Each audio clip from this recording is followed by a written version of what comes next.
Today's big little recipe is an awesome dessert that is great for the holidays. It is mostly a roasted vegetable, parsnips. But before we get into how we are turning this into a dessert, like this video, subscribe to our YouTube channel, and we can make more big little recipes together. Obviously for this, we need parsnips. The only two other ingredients we need are granulated sugar, which we are going to turn into a dark, delicious, sultry caramel, and sour cream. So the first thing I'm gonna do is divvy up the sour cream.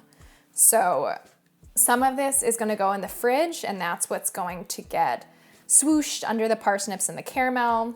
The rest I'm gonna leave out to come up to room temperature. This way, when we pour it into the caramel, it's not gonna shock it with this cold sour cream. It'll blend in a little bit more easily. So the 1/4 cup I'm leaving out, and this 1/3 of a cup I'm gonna stick in the fridge. And now we can peel the parsnips and chop those up to get them in the oven. So you might be familiar with parsnips in savory recipes. When I was growing up, my mom and grandma would always put them in chicken soup. And then we would throw the peels on the floor for our cat who anyway, he loved playing with parsnip peels, and it was always really fun for everyone. When you roast parsnips, they have a really, they get a sweet caramelized flavor. And then when you kind of lean into that sweetness, when you add caramel and sour cream, it genuinely tastes like the dessertiest dessert. It reminds me of yellow cake when you put it all together. It's really delicious.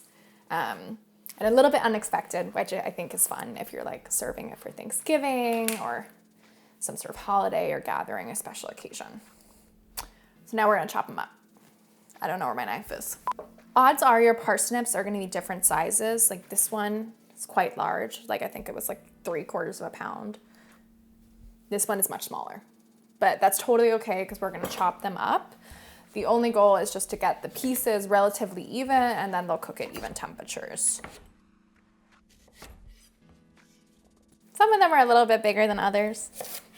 Even-ish is the goal. If some of them are a little bit softer or a little bit browner, that's actually sometimes nice too, because then you get those different flavors. I'm gonna put these on a sheet tray. You don't need to line it. I actually find that often vegetables will brown better if you don't have something like parchment or a silicone mat down. So I'm just gonna add them right to the sheet tray. So honorary big little ingredient, just a neutral oil, whatever you like cooking with will be great here, and some kosher salt. So this is a dessert. The salt is really gonna bring everything together, especially the caramel.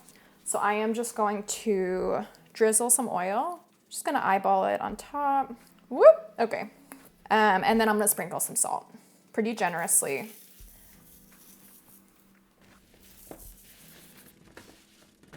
At this point, I'm gonna spread them out as much as possible. That's gonna encourage them to brown as well. And if you have, ooh, itchy nose. If you have a piece and you probably have a lot of these, that's rounded on one side, but then has these flat sides, make sure it's on a flat side. That's gonna help it brown a lot better as well. This will help it get the most contact with the pan. It'll encourage that caramelization, and that's gonna make this dessert taste even dessertier. So we're gonna get the parsnips in the oven at 450, and they'll roast for 20 to 30 minutes until they are nice and caramelized on the outside and tender inside.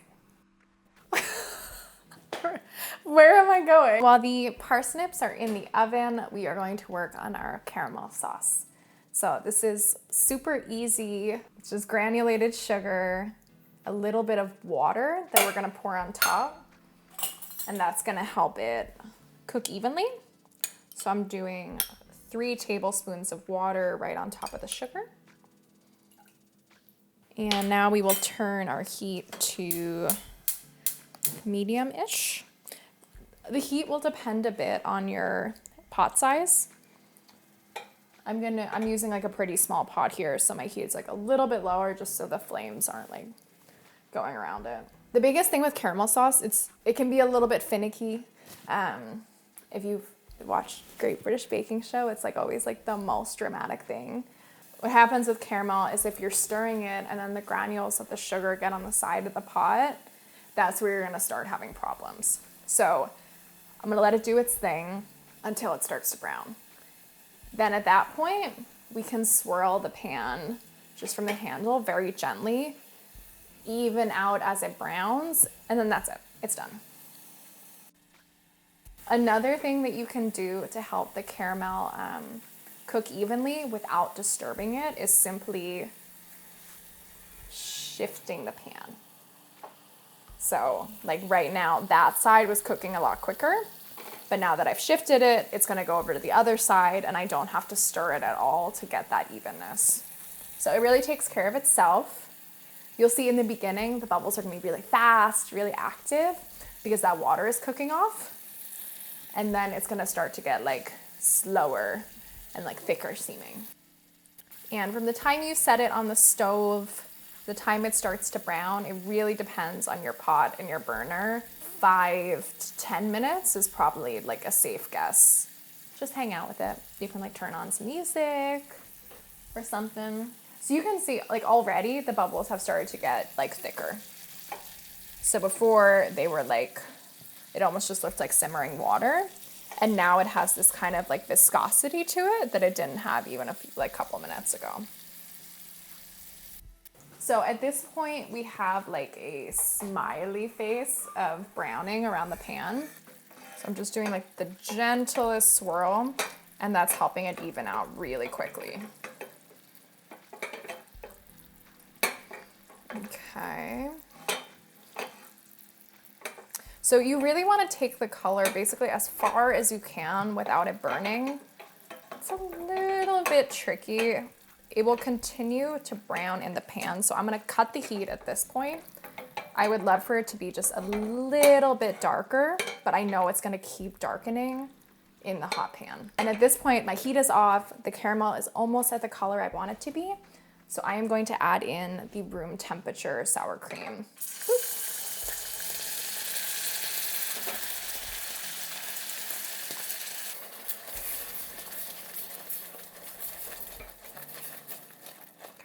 Great. So at this point, our sour cream is in. I'm going to just add a pinch of salt. Don't taste it. I've like made that mistake a lot of times at bakery shifts in the middle of the night. Will burn your skin, burn your tongue, burn your mouth. Just like, it's good. Like we can trust that it's good. So our caramel sauce is all ready. I am just going to leave it in the pan. And then when the parsnips come out of the oven, it'll still be warm and nice and pourable. So our parsnips are out of the oven. I flipped them halfway through cooking just to make sure they got nice and evenly brown throughout. So you could plate this one of two ways. You could do it on a big platter and then just like serve it family style, or you could do it on individual plates. I'm gonna do individual plates for today.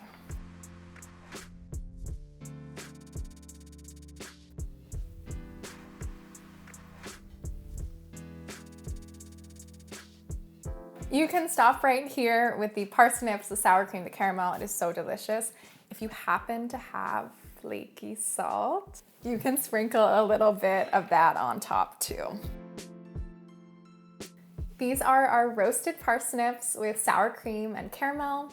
For the full recipe, head to food52.com and I will see you next time.